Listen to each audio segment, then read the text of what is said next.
second week of sailing, we were making our easting until we reached the longitude of Tubuai, our destination in French Polynesia, before we turn north.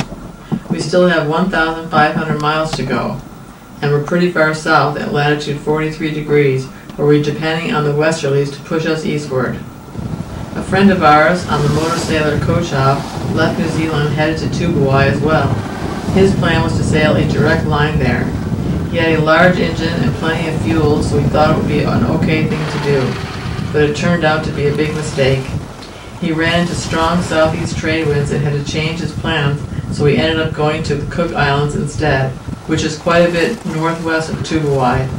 We were in SSB contact with him and were supposed to meet him in Tubuai and then Tahiti, but he never made it there. But let's start from the beginning. Before we left New Zealand, we had to make an important decision, which way to sail to French Polynesia. The common knowledge is that you should make your easting in the higher latitudes, where you can pick up the westerlies to push you eastward.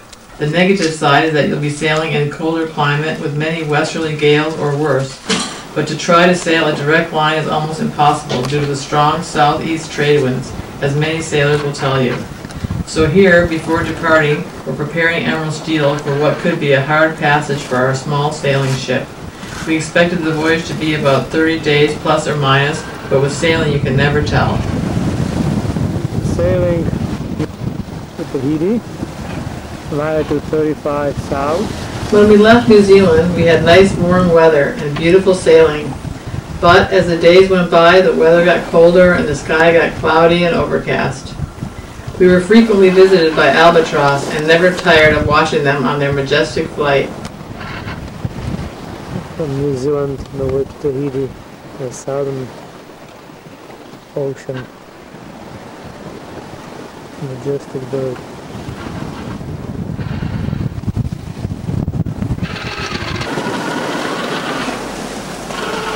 Here, our chief autopilot is on its last legs before totally giving up. You can hear how it's straining very badly. Usually this type of thing can be a disaster, losing yourself steering on a long ocean passage, but for us it turned out to be a godsend, because when it finally stopped working for good, we were forced to learn how to balance our own sails. After learning how to do that, we were able to sail on any tack without any self-steering device, just as Joshua Slocum did with his spray. And, as a bonus, we no longer had the constant drain on our batteries from the autopilot. But it couldn't have come at a worse time, right in the middle of a storm.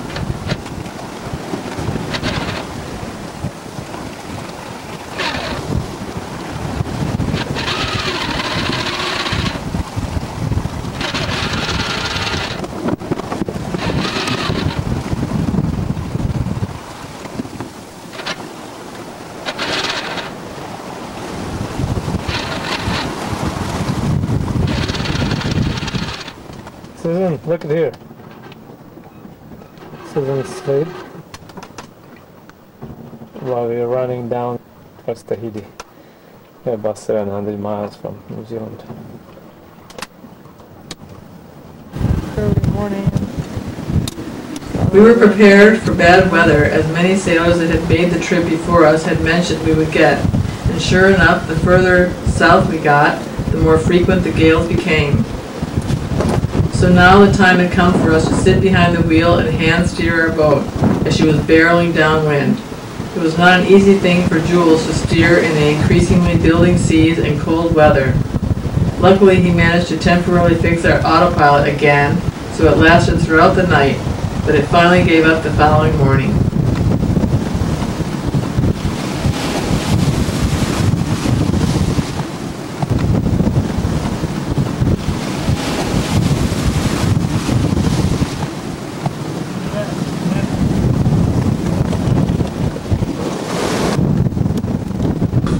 When the weather was at its worst, which was usually at night, it was hard to get any sleep.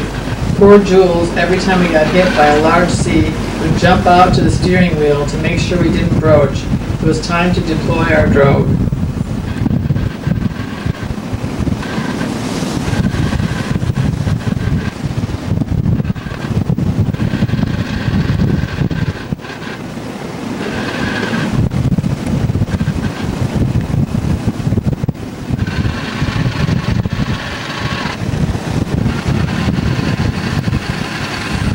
autopilot was belt-driven and mounted outside.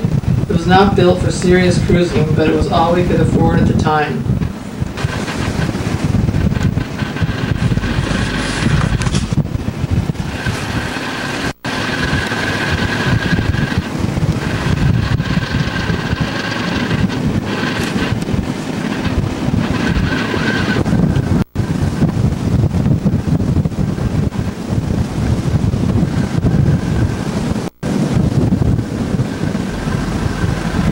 We ran eastward, sometimes double-reefed, sometimes triple-reefed, and sometimes with storm jib alone, until after 2 weeks we reached the longitude of Tubuai, 150 degrees west, and then it was time to turn north.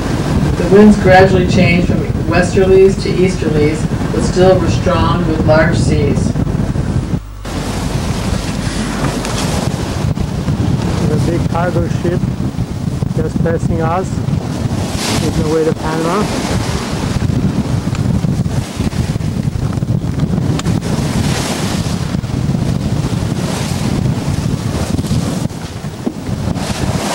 Once we turned the corner and started heading north, we still had over a week's worth of sailing left, but at least we were heading towards the warmer weather of the tropics.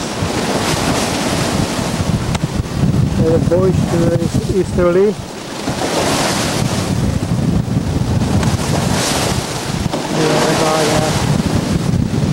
600 miles from Austral Islands on the way to Tahiti.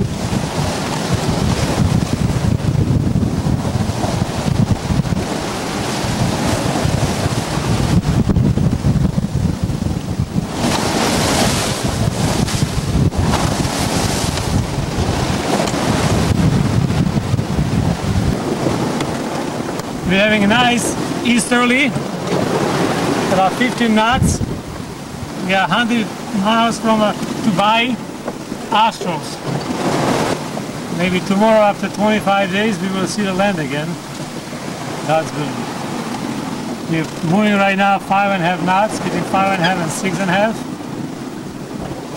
Seas is moderate, sunny. General outlook, fine. Finally, after a long and difficult passage, we arrived at the sunny, tropical island of Tubuai.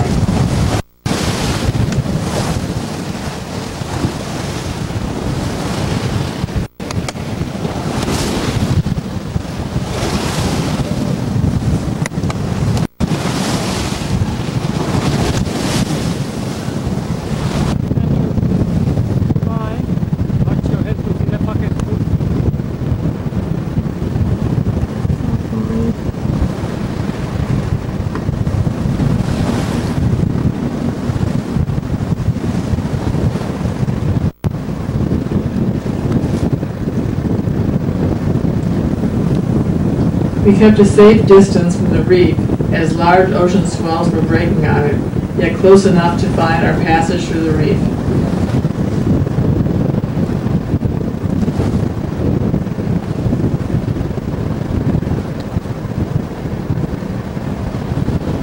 All that was left now was to navigate the path through the reef and into the lagoon. To say that we were both extremely happy would be an understatement. We couldn't wait to drop the anchor and get a well-deserved rest. In conclusion, we can say, to enjoy a passage like this, you must love sailing, which we both do. Okay guys, so that's it for now. I hope you enjoyed the video and got something out of it. And if you did, please don't forget to leave a comment and a thumb up. We love hearing from all of you. And as usual, we'd like to thank all of you that support our channel through Patreon and PayPal. We really appreciate your support, guys, and we will see you all next time. Bye-bye.